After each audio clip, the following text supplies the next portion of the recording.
Avec Photoshop CS6, vous pouvez créer et manipuler vos documents et fichiers à l'aide de divers éléments, tels que des panneaux ou encore des barres, des fenêtres, etc. etc. Alors, l'organisation de ces différents éléments est ce que l'on appelle un espace de travail. Nous allons donc voir dans cette formation comment naviguer au sein de son espace de travail afin de retrouver plus facilement les différents éléments qui le composent. Donc les différents éléments que l'on peut retrouver sur son espace de travail vont s'articuler de la façon suivante. Alors dans un premier temps, tout en haut, je retrouve ici une petite barre de menu. En dessous, je retrouve une autre barre. Alors en fait, l'intégralité de ces deux barres correspond à ce que l'on appelle la barre d'application. Alors cette barre d'application occupe en fait la partie supérieure de votre écran et contient des menus ainsi que d'autres commandes d'application et va regrouper tous les éléments des espaces de travail dans une seule et même barre uniforme et qui va vous permettre ainsi de manipuler toutes les applications comme s'il s'agissait par exemple d'une seule entité.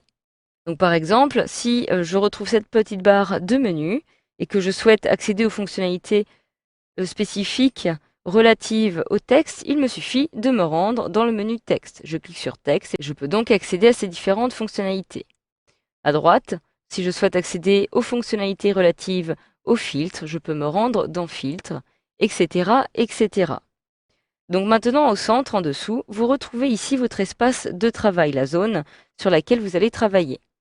Donc lorsque vous vous trouvez dans cette zone, comme vous pouvez le voir, je me trouve actuellement sur un document.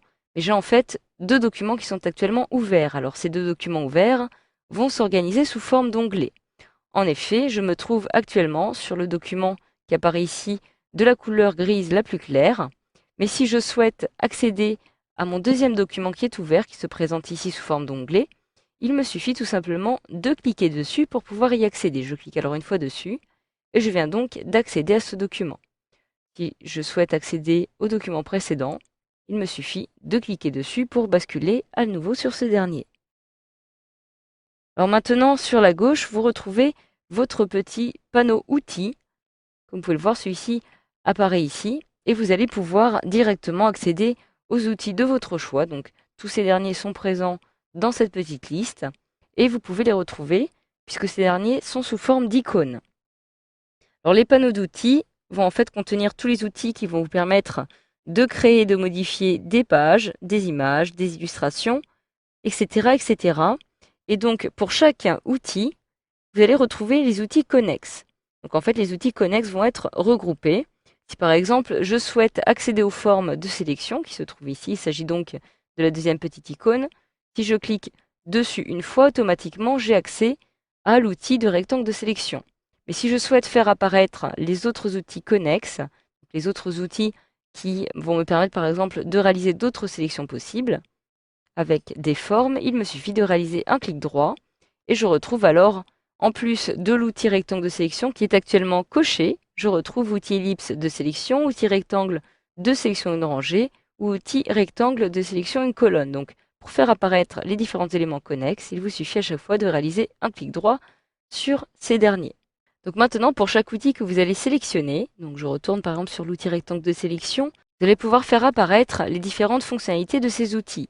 Donc celles-ci vont être présentes dans la petite barre qui se trouve ici et qui est représentée par ce que l'on appelle le panneau contrôle. Donc actuellement, je me trouve en rectangle de sélection.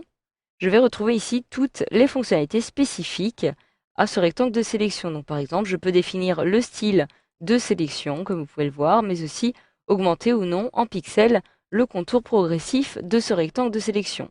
Donc évidemment, pour chaque outil, comme vous pouvez le voir, eh bien, cela va être modifié puisque cela est spécifique à l'outil que vous allez sélectionner. Enfin, sur la droite, vous retrouvez ici maintenant la barre de titre des panneaux. Donc par exemple, je vais retrouver ici, à l'intérieur de cette barre de titre de panneau, les fonctionnalités relatives à la couleur, au nuancier. Donc de la même façon, pour accéder au nuancier, il me suffit de cliquer sur l'onglet en question et je peux ainsi basculer facilement de l'un à l'autre. Dessous, je retrouve les réglages, les calques, les tracés ou encore les couches.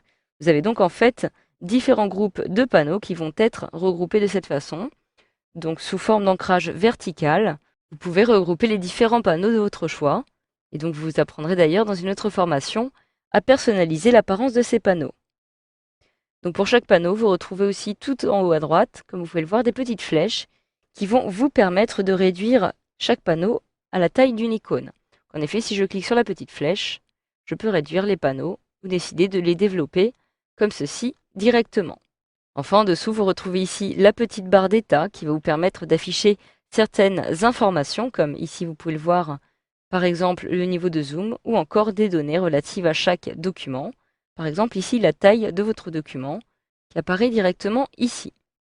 Donc voilà, grâce à cette formation, vous savez désormais maintenant comment naviguer au sein de votre espace de travail sur Photoshop CS6.